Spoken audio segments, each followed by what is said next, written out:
दोस्तों नमस्कार। आज भारत के न्यायालयों से दो ऐसी खबर आई हैं जिसको सुन के अच्छा नहीं लगा। एक दिल्ली अदालत से आया है जिसमें मेधा पाटकर के ऊपर संगीन आरोप लगाते हुए काफी भारी भरकम जुर्माना लगाया गया है। आपको याद होगा नर्मदा बचाओ आंदोलन में मेधा पाटकर का काफी बड़ा रोल था। 2001 में उनके खिलाफ जो आज दिल्ली के एलजी हैं उन्होंने कंप्लेंट की थी और आज उसका फैसला आया है करीब 23-24 साल बाद। पहली चीज तो ये समझ में आती है कि हिंदुस्तान की न्याय व्यवस्था कितनी लचर है। 23-24 साल बाद अगर कोई फैसला आता है उसका क्या मतलब है। और ये फैसला उस समय आता है जब आदमी अपने जिंदगी में बुढ़ापे की तरफ होगा और उसकी हेल्थ भी ठीक नहीं होगी, और उसके बाद ये सजा। क्या है मुद्दा, डिटेल में चर्चा करेंगे। और दूसरी तरफ एक काफी संभ्रांत परिवार से एक महिला जिन्होंने अपनी जिंदगी में काफी सोशल वर्क किया, पॉलिटिकली काफी काम किया, लेकिन एक भ्रष्टाचार के आरोप में आज जेल में है और आज कोर्ट ने उनको जमानत देने से भी मना कर दिया है। ये दोनों स्थितियां बड़ी विचित्र हैं। मेधा पाटकर का केस तो इसलिए भी इंटरेस्टिंग है जानना कि उन्होंने ऐसा क्या किया था जिसके कारण आज कोर्ट ने सजा सुनाई। दोस्तों आगे बढ़ने से पहले आपसे निवेदन है कि आप इस वीडियो को शेयर करें, इस चैनल को सब्सक्राइब करें, क्योंकि इस तरह के महत्वपूर्ण मुद्दे मैं आपके साथ शेयर करता रहूंगा और आपका फीडबैक बहुत एनकरेजिंग होता है और मोटिवेट करता है कि हम और इस तरह के महत्वपूर्ण मुद्दों पर रोज चर्चा करें। क्योंकि मेरा ये मानना है कि जागरूक नागरिक जब तक समाज में होने वाली घटनाओं पे अपने विचार नहीं रखेंगे तो जो लोग गलत काम कर रहे हैं उनका हौसला बुलंद रहेगा, और जो लोग अच्छा काम कर रहे हैं अगर उनको एनकरेजमेंट नहीं मिलेगा तो फिर समाज में सुधार कैसे होगा। तो दोनों ही चीजें इंपॉर्टेंट है। इसीलिए हर इंपॉर्टेंट मुद्दे पे आप चाहे एक्टिव रोल प्ले करें या ना करें, लेकिन आज तो सोशल मीडिया का जमाना है, अपने विचार तो रख ही सकते हैं। क्योंकि अगर आप किसी भी महत्वपूर्ण मुद्दे में अगर शामिल नहीं हैं और साइडलाइन पे बैठे रहेंगे तो समाज में जो घटनाएं हो रही हैं उसमें कहीं ना कहीं आप भी जिम्मेदार हैं। ये बात हमें समझनी होगी, तो हम अपना रोल तो निश्चित रूप से प्ले कर सकते हैं। दोस्तों नर्मदा बचाओ आंदोलन की जो एक्टिविस्ट रही हैं मेधा पाटकर, उनको अदालत ने 5 महीने की कैद की सजा दी है और साथ में 10 लाख रुपए कंपनसेशन देने को कहा है एलजी वीके सक्सेना को। मुद्दा ये था कि अगर हम ये देखें, ये एक मानहानि का मुकदमा था। ये बात है 2001 की।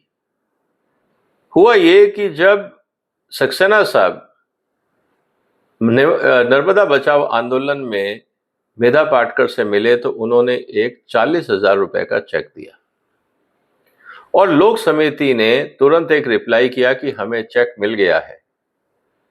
और इससे एक बात तो क्लियर हो गई कि उन्होंने इनकी तरफ से जो डोनेशन दिया गया था या कंट्रीब्यूशन था उसको एक्नॉलेजमेंट किया।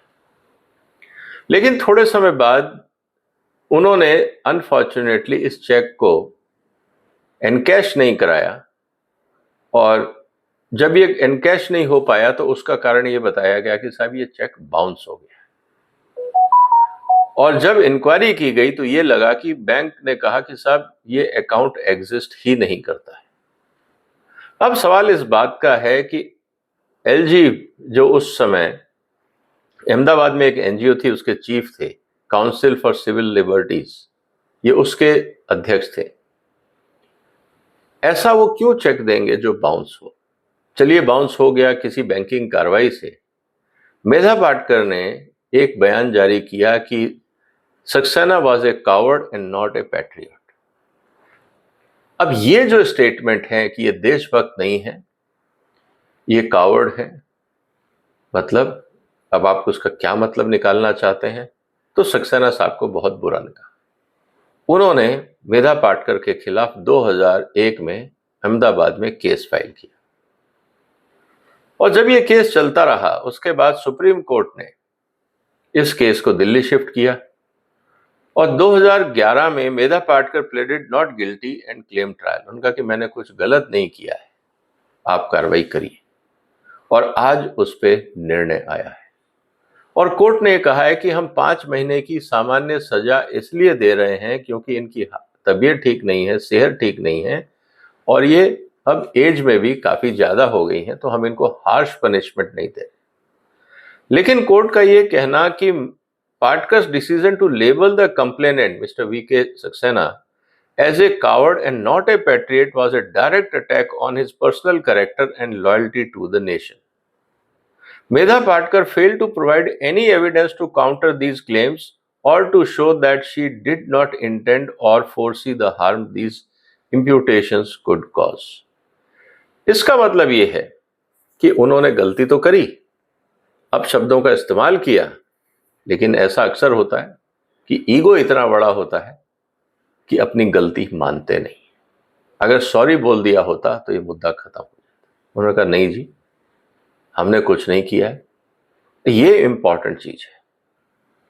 It also observe that Patkar statement calling Saxena a coward and not a patriot and allegedly his involvement in hawala transactions were not only defamatory per se but also crafted to incite negative perceptions. मतलब 3 आरोप लगाए कि आप कायर हैं, आप देशभक्त नहीं हैं और आप हवाला ट्रांजैक्शन में मिले हुए। अब सवाल इस बात का आता है कि मेधा पाटकर को ये सब कहने की जरूरत क्या थी? किस बात का उनको मलाल था, गुस्सा था, फ्रस्ट्रेशन था या कोई बदला लेना था? सवाल इस बात का है। तो एक महिला जिसने पूरी जिंदगी अपना सोशल वर्क में निकाला, इस तरह के स्टेटमेंट देना क्या उचित है? और आज उसके कारण इनको सजा मिल रही। जो भी हो, कोर्ट ने सारे तथ्यों को देख के सजा दी होगी, लेकिन ऐसा क्यों हुआ कि एक सोशल एक्टिविस्ट को इतना ईगो हो गया कि दूसरों की मान मर्यादा को भूल गया? आज हम एक और एग्जाम्पल देखते हैं केजरीवाल का। कितनी जगह उनके खिलाफ मानहानि के मुकदमे चल रहे हैं, करीब 30 केस हैं ऐसे अलग अलग जगह पे। क्या 24 साल बाद फैसला आएगा? नया कानून तो कहता है कि आप जल्दी से जल्दी फैसला करिए 3 साल के अंदर अंदर। लेकिन कहने का मतलब यह है दोस्तों कि सोशल एक्टिविस्ट इतने ईगोइस्ट क्यों हो जाते हैं कि उनको लगता है कि सिर्फ वो ही समाज सेवा कर रहे हैं और बाकी सब नकारा है। क्या ये सोच उचित है? क्योंकि अक्सर ये देखा जाता है कि सोशल एक्टिविस्ट जो हैं वो कहीं ना कहीं थोड़े समय बाद एक ईगो ट्रिप में चले जाते हैं। उनको लगता है कि वही समाज सुधारक हैं, वही समाज सेवक हैं, बाकी किसी का कोई कंट्रीब्यूशन नहीं। ये जो एक लेफ्टिस्ट सोच है, ज्यादातर जो इस तरह के लोग होते हैं लेफ्टिस्ट आइडियोलॉजी के, तो उनको लगता है कि जब तक आप हाथ पैर गंदे नहीं करोगे, कीचड़ में नहीं उतरोगे, सफाई नहीं करोगे, तब तक देश में भला नहीं हो सकता। एक बिजनेसमैन हजारों लोगों को नौकरी देता है जिनसे लाखों लोगों की जिंदगी चलती है, लेकिन उनको उनका कंट्रीब्यूशन समझ में नहीं आता।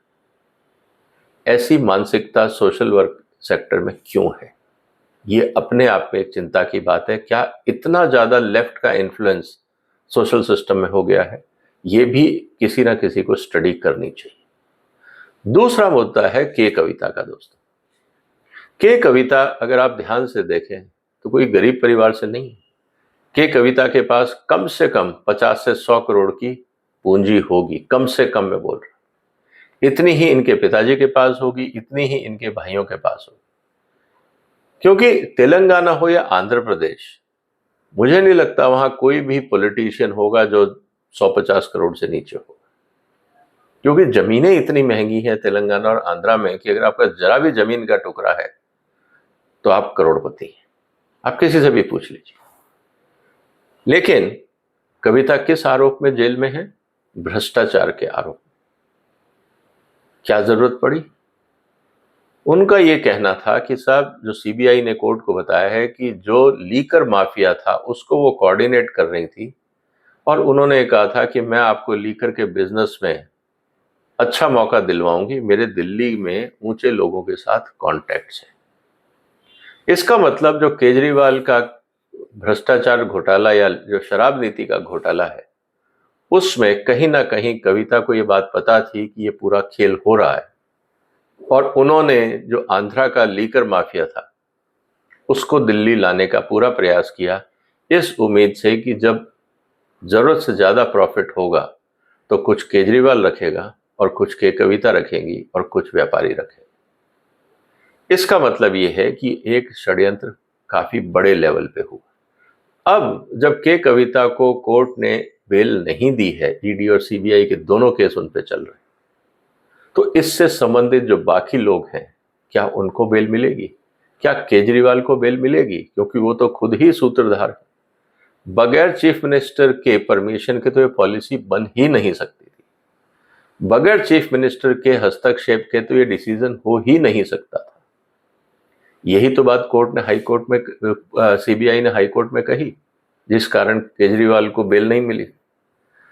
अब सवाल इस बात का है दोस्तों कि दोनों इंपॉर्टेंट महिला, एक के पास पैसे की कमी नहीं, एक का समाज में इतना बड़ा स्थान था एज ए सोशल एक्टिविस्ट, एक गलत रास्ते पे जाने की जरूरत क्या थी? क्यों ऐसा हो जाता है? क्या ईगो या लालच, क्या ये दो चीजें क्राइम कराता है? सोचिएगा दोस्तों इसके बारे में, और इनसे बचना जरूरी है। आपको क्या लगता है, क्या इस तरह जो हमारे आसपास घटनाएं हो रही हैं, क्या उसमें लालच और ईगो, क्या ये दो बड़े हिस्से नहीं हैं जिससे देश में क्राइम बढ़ रहा है? आप अपने विचार कमेंट बॉक्स में लिखिए, इस वीडियो को शेयर करिए, इस चैनल को सब्सक्राइब करिए अगर अभी तक नहीं किया है तो। फिर मुलाकात होगी एक और महत्वपूर्ण मुद्दे के साथ। तब तक वंदे मातरम।